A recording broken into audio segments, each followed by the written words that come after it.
In the Russian market, Hyundai Santa Fe was sold with two engines, a 2.4-liter petrol and a 2.2-liter diesel.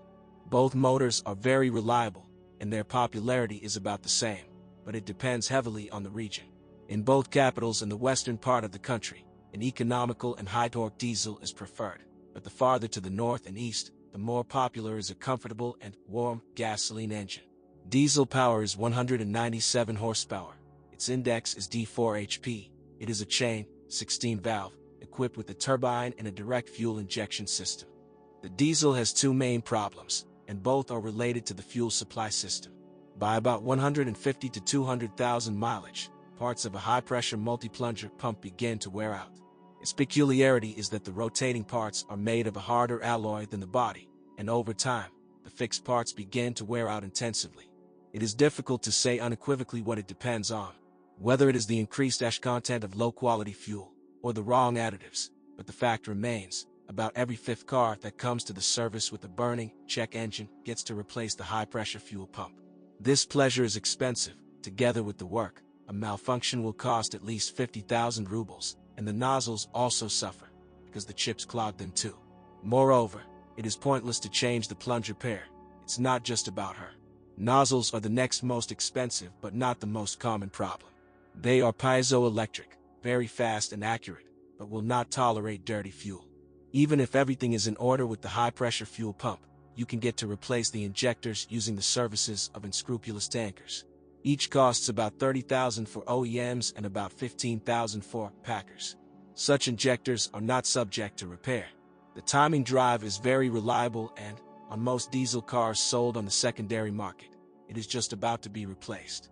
An increased noise indicates elementary mechanical wear of dampers and rollers.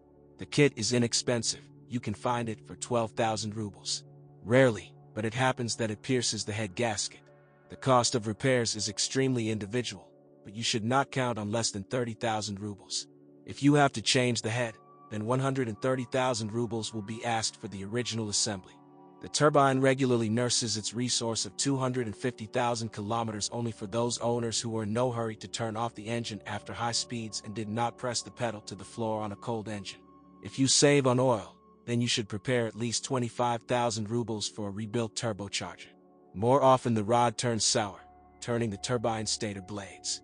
A sign is a branch pipe flying off during regassing. They say that in 8 cases out of 10, the usual Vidashka helps. The gasoline engine causes almost no problems for the owner, calmly nursing 300 to 350,000 without serious interventions, and with regular maintenance and good oil, nothing prevents him from working further. It pulls well from the bottom, despite the 16-valve technology.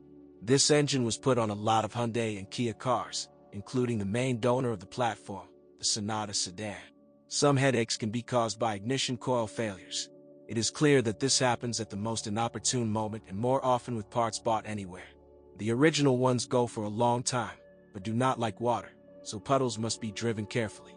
Fortunately, they are relatively inexpensive, 800,1000 rubles apiece. The rest of the troubles are standard for any modern engine. Injectors are afraid of dirt and water in the fuel.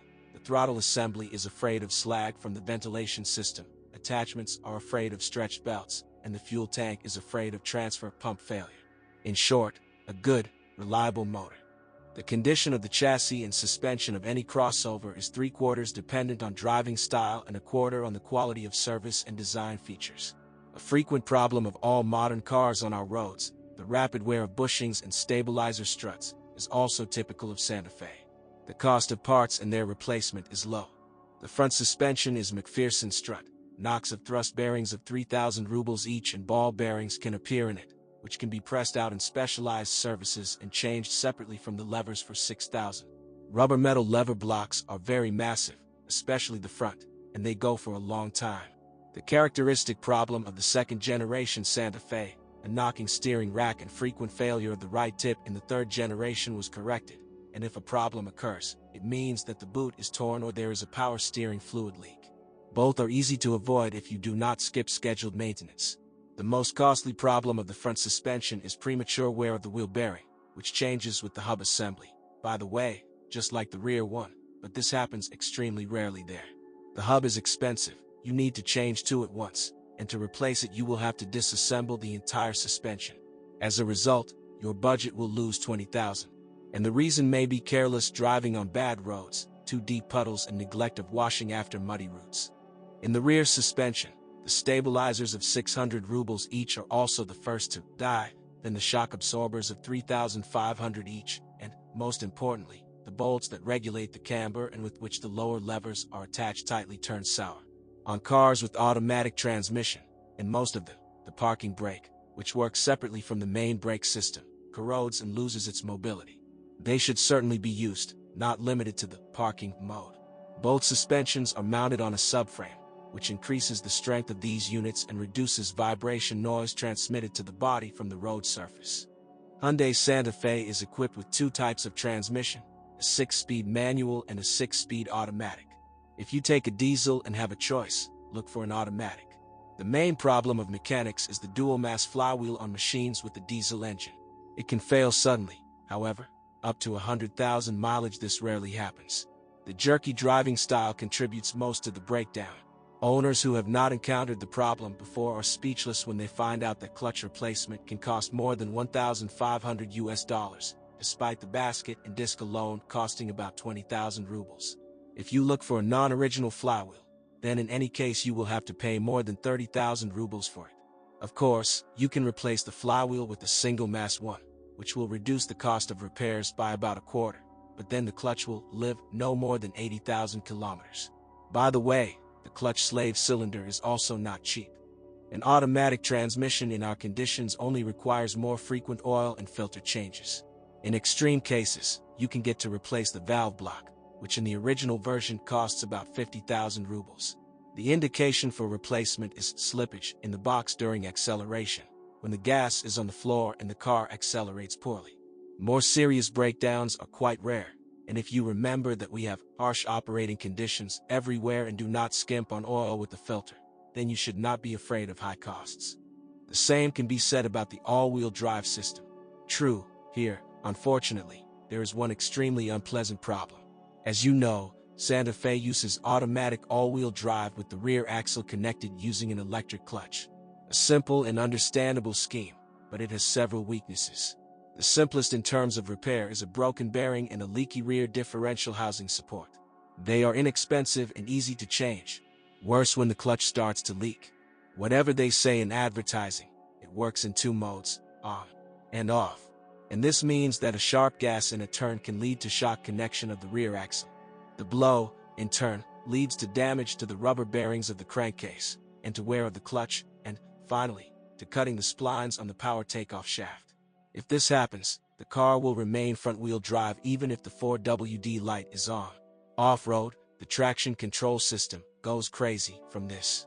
At official services, the transfer case assembly is most often changed. Pleasure is not cheap, from 75,000 rubles without work. The reason for the malfunction is that dirt is clogged under the stuffing box, and the shaft splines wear out faster. Then blow and repair. In recent years, Korean manufacturers have greatly improved the quality of interior trim materials. This coincided with new design trends and equipment approaches. Now Hyundai is not only beautiful and richly equipped, but also looks like new for a long time. At least when it comes to Santa Fe. The scourge of modern cars is that electrical failures are not typical for this crossover. And Santa Fe surprises with the absence of squeaks in the cabin, and even in winter. Well, except that in the most severe frosts in the trunk something can creak. The interior is comfortable, the controls are clear and adequate. There is a car in the back and another car in the trunk. Santa Fe was sold in both 5- and 7-seater versions. We have more common 5-seater. Crossovers are assembled in South Korea, Egypt, China, America, and Russia, in Kaliningrad. We mainly get those from Asia and the Russian Federation, completely different engines and configurations overseas. There, for example, there are front-wheel drive versions with the 3.3 V6 engine, by the way, a pretty good option. From the foregoing, a very simple conclusion can be drawn. If you are not going to save on maintenance and are ready to purchase spare parts and consumables from the manufacturer or first-tier companies, then Hyundai Santa Fe will be an excellent choice that will delight you with many years of trouble-free operation, especially with the gasoline engine and automatic.